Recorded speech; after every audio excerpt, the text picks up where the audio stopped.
Right, well, how are you doing? I'm doing well. How are you? I'm doing good. Good. All right. Let's see. Baby's growing really well. Good.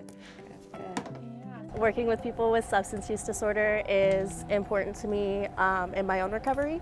Working with women, particularly pregnant and parenting women with substance use disorder, is important to me because I saw through my work early on in the field that that population specifically has even more stigma placed upon them.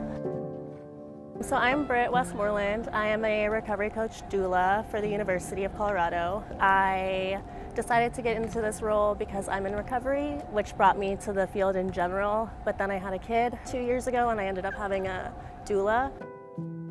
So a doula is a birth coach. I provide emotional and physical and mental support for a pregnant or postpartum person around parenthood or pregnancy or labor itself. And then of course I'm there physically with them during labor and delivery to help them advocate for themselves. My name is Jessica Anderson. I'm the Director of Midwifery and Women's Health Services at the CU College of Nursing. The Peer Recovery Doula program was started to really support pregnant people and postpartum people who have a history or current substance use disorder. What we've noticed in the state of Colorado is that we have an issue with pregnant and postpartum people dying because of substance use disorder, so accidental or intentional. So a lot of people do have a period of sobriety during their pregnancy, and then they no longer have that baby inside them to keep them sober, so they return to use, which puts them on a really higher risk for overdose.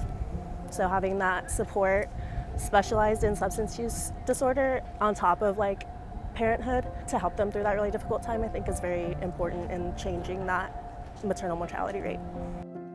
So we've been open since just January. We've had one birth so far. We currently have around 10 patients enrolled with our 2 doulas that we have on board so far. Our doulas are amazing. They have amazing stories that are so touching. Their ability to connect with patients on a different level. I think the commonality is the lived experience, right? Like I can't have a conversation with someone with substance use disorder because I haven't lived it. I don't know what it's like. I don't know what the challenges look like. That is just so much more meaningful than anything I could say as a provider of something that I learned in school or learned from a journal article or a textbook. So I had my first birth like 2 months ago. The woman, I got connected with her like 4 weeks before she gave birth. Her and her partner are both in recovery, and then 4 weeks after we met, she went into labor. She was in labor like all day, but she wanted to go to the hospital. It was her first kid, so we went to the hospital. She was good to go. She's at 6 centimeters, so before she gave birth, she kind of did the same thing that I did when I was in labor and just like said okay to everything, even though she was not okay with what was happening. Like she would say okay, and then the nurse would leave and she'd be like super mad about what was happening. She was really mad about the fetal monitoring baby bands. She said they were hurting her. I was like, you can ask what we can do to get them off of you.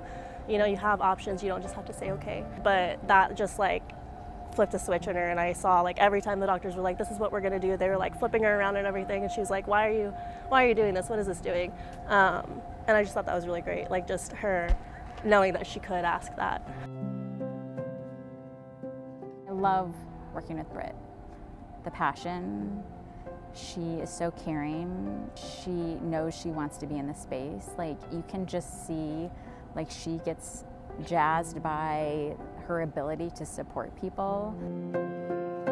I just think that pregnancy and birth is just like a magical experience, you know, it's such like a personal experience for someone. So being able to be part of that with someone and having them like trust me to be there. It's important to my recovery. Well, I think first and foremost because I couldn't do this if I was under the influence of substances, and it's not something I'm really willing to give up. That's a barrier to keep me in recovery. And also being able to see other people like blossom into their recovery is beautiful, and like reminds me of how beautiful that recovery is.